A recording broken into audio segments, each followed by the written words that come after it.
Friends, welcome to channel final try. आजच्या व्हिडिओमध्ये आपण इंटिग्रेशनचा पुढचा क्वेश्चन बघत आहोत. इंटिग्रेशनचा आपण आता इंटिग्रेशन बाय सबस्टिट्यूशन मेथड हा टॉपिक बघत आहोत. तर आता क्वेश्चन आपल्याला दिलेला आहे integration of tan cube x d x. हे आपल्याला फंक्शन दिलं आहे.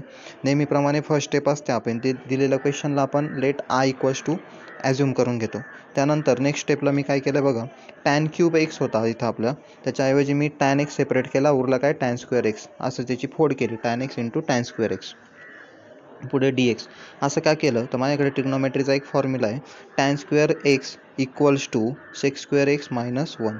हा फॉर्म्युलासाठी मी tan स्क्वेअर एक्स सेपरेट केला. त्यानंतर इथं tan स्क्वेअर एक्स ऐवजी ही व्हॅल्यू मी आता पुट करणार आहे. पुट केल्यानंतर तिथे काय आलं, tan स्क्वेअर एक्स ऐवजी सेक्स स्क्वेअर एक्स मायनस 1. त्यानंतर ह्या टॅनने मल्टिप्लाय करून घेतला आतमध्ये, दोघांना पण, इथे पण आणि इथे पण 1ला. तर काय आलं, tan x into sec square x, इथे minus sign as it is, minus tan x.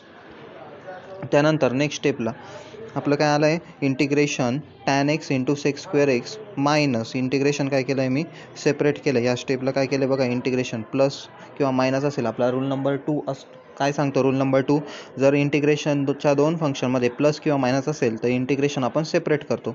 मग मी इथे इंटिग्रेशन सेपरेट केलेलं आहे, इथे आणि इथे. त्यानंतर ही जी पहिली टर्म आहे हिला मी I1 ॲझ्युम केलं आहे, या टर्मला मी काय ॲझ्युम केलं आहे, I1.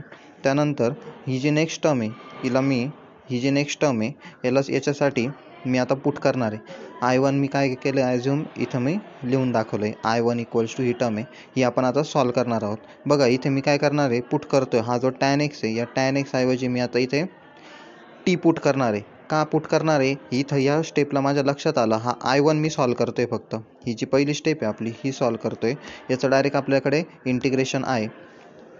त्यामुळे मी आता इथं ही स्टेप खाली लिहून घेतली आणि त्याच्यासाठी सबस्टिट्यूशन पुट करणार आहे, tan x equals to t.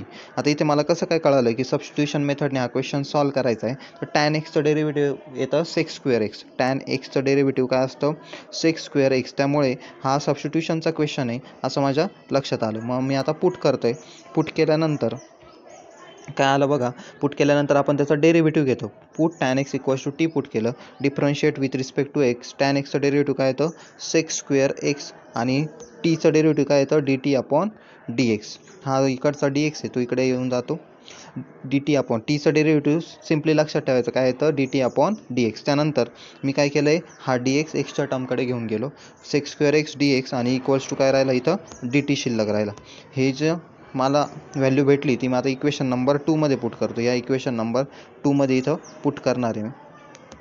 Put केल्यानंतर काय आलं बघा, sec square x d x काय झाला, आपला डी टी झाला. हा इथं sex square x d x आहे ना, तो काय झाला, डी टी झाला. इथं डी टी आला आणि आपण आता पुट केलेलं आहे, काय पुट केलेलं आहे इथं, tan x equals to t. मग हा जो इथं tan एक्स आहे याच्याऐवजी काय आला, इथं माझा हा टी आला. आणि पुढची रिमेनिंग टर्म आहे ही sec square x d x. ही sec square x d x काय झाला, माझा डी टी झाला. इथे बघा sec square x d x काय झाला, डी टी झाला. मग त्याच्याऐवजी डी टी आला इथे. आता मला इंटिग्रेशन घ्यायचं आहे. कशाचं इंटिग्रेशन घ्यायचं आहे, टीचं इंटिग्रेशन घ्यायचं. टीचं इंटिग्रेशन बघा इथं या स्टेपला एक्स रेस टू एनच्या फॉर्म्युलाने, integration of x raise to एनच्या फॉर्म्युलाने. काय फॉर्म्युला आहे, n+1 upon x raise to n+1 upon n+1. मग त्या फॉर्म्युलानुसार या स्टेपला मी त्याचं इंटिग्रेशन घेतलं आहे. इंटिग्रेशन घेतल्यानंतर आपल्याला काय भेटलं आहे, t square upon 2 plus c. Integration घेतल्यानंतर इंटिग्रेशन साईन निघून जातं आणि आपण प्लस सी लिहितो या स्टेपला. पण टी ऐवजी टीसाठी काय पुट केलं होतं मी, टी आपला असतो tan square x tan x, t equals to tan x आपलं सबस्टिट्यूशन होतं. मग इथं टी स्क्वेअर आहे, मग इथं काय आला, tan स्क्वेअर एक्स आला, प्लस सी लिहिलं. त्यानंतर इक्वेशन 1 बिकम्स, इक्वेशन 1 माझं हे तयार झालं. इक्वेशन 1मध्ये मी काय केली, व्हॅल्यू पुट केली. इक्वेशन 1 काय होतं आपलं बघा, इथं आपलं इक्वेशन नंबर 1 आहे, हे आपलं इक्वेशन नंबर 1 आहे. याच्यामध्ये मी आता हा जो I1 आहे, हा I1 आपण सॉल्व केला आहे ना, मग त्या I1साठी आणि हे जे आपलं इंटिग्रेशन होतं त्याचं काय आलं, log of sec x.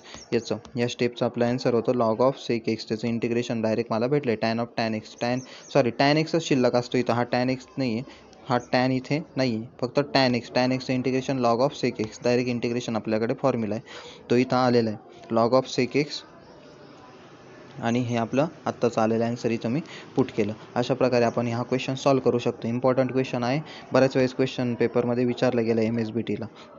Thank you friends for watching video.